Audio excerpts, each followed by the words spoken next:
আসসালামু আলাইকুম। আমার কুকিং চ্যানেলে আপনাদের সবাইকে স্বাগতম। আজকে আমি আপনাদের সাথে শেয়ার করব খাসির কলিজা ভুনা। তবে গরু বা খাসির যে কোনো কলিজা ভুনা এভাবে করতে পারেন। তো এই জন্য আজকে আমি প্রথমেই নিয়েছি খাসির কলিজা, আর আমি আলু কিউব করে কেটে নিয়েছি। আমি আলু দিয়ে রান্না করব, আমার বাচ্চা আলু দিয়ে খেতে পছন্দ করে, তাই আমি চুলায় একটা কড়াই বসিয়ে দিয়েছি। পানি গরম করে নিব এবং সেখানে কলিজাগুলো দিয়ে দিব। পানি গরম হয়ে গেলে কলিজাগুলো আমি দিয়ে দিয়েছিলাম। তারপর দেখুন কলিজা থেকে ময়লা, অর্থাৎ কলিজার গায়ে যে রক্তগুলো লেগেছিল সেগুলোই বের হয়ে যাবে। তারপর আমি ঠান্ডা পানি দিয়ে কলিজাগুলোকে ধুয়ে নিয়েছি এবং ছোট ছোট করে কেটে নেব। তো দেখুন কলিজা সিদ্ধ করার পরে, সিদ্ধ না, হালকা গরম করে নিলাম। তারপরে দেখুন কলিজার গা থেকে আসলে এরকম ছোট ছোট পাতলা পর্দা থাকে, এগুলো উঠে যায়। এগুলা সহ রান্না করলে, কলিজা রান্না করার পর খেতে আসলে শক্ত লাগে। এই জন্য আমি এভাবে পরিষ্কার করে ছোট ছোট করে কেটে রান্না করি। আপনারা চাইলে আলু দিতে পারেন, আবার ইচ্ছা হলে আলুটাকে আপনারা স্কিপ করতে পারেন। দেখুন কলিজাগুলোকে আমি সুন্দরভাবে কেটে নিয়েছি।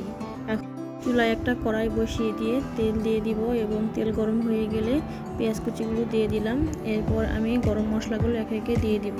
তেজপাতা দিয়ে দিলাম, এলাচ, লং, গোলমরিচ, সাদা এলাচ, আমি সবগুলো মশলা দিয়ে পেঁয়াজগুলোকে বাদামি কালার করে ভেজে নিব। তারপর অ্যাড করে দিব হলুদ গুঁড়ো, মরিচ গুঁড়ো এবং ধনিয়া গুঁড়ো দিয়ে মশলাটাকে ভালোভাবে নেড়ে চেড়ে নিব। হালকা পানি দিব যেন মশলা পুড়ে না যায়। তারপর আমি অ্যাড করে দিব 1 চামচ আদা বাটা, 1 চামচ রসুন বাটা, 1 চামচ জিরে বাটা দিয়ে মশলাটাকে আমি আরেকটু নেড়ে চেড়ে নিব এবং আবারও আমি একটু পানি দিয়ে দিব যেন মশলাটা ভালোভাবে কষানো হয়। এরপর আমি কিছু সময়ের জন্য ঢাকা দিয়ে দিব মশলাটাকে সুন্দরভাবে কষিয়ে নেওয়ার জন্য। দেখুন মশলাটা সুন্দরভাবে কষানো হয়ে গেছে। মশলা থেকে তেল আলাদা হয়ে গেলে বুঝবেন যে ভালোভাবে মশলাটা কষানো হয়ে গেছে। এরপর আমি কেটে ধুয়ে পরিষ্কার করে রাখা কলিজা এবং আলুগুলো একসাথে দিয়ে দিলাম। এগুলোকেও এখন মশলার সাথে ভালোভাবে কষিয়ে নিব। এর জন্য আমি ভালোভাবে নাড়াচাড়া করে নিব যাতে মশলাটা সুন্দরভাবে কলিজা এবং আলুর সাথে মিশে যায়। এবং এই পর্যায়ে আমি একটু সরিষার তেল দিয়ে দিলাম যাতে একটা সুন্দর ফ্লেভার আসে। আসলে খাসির কলিজা বা খাসির মাংস সবাই খেতে চায় না একটা গন্ধের জন্য, তো এই সরিষার তেল দিলে একটু গন্ধটা চলে যায়। এরপর আমি ভালোভাবে কষানোর পরে পানি অ্যাড করে দিলাম, পরিমাণ মতো পানি অ্যাড করে দিলাম। এরপর আমি ঢাকা দিয়ে দিব। ঢাকা দিয়ে কিছুক্ষণ রান্না করে নিব। রান্না যেন পুড়ে না যায় সেদিকেও খেয়াল রাখতে হবে।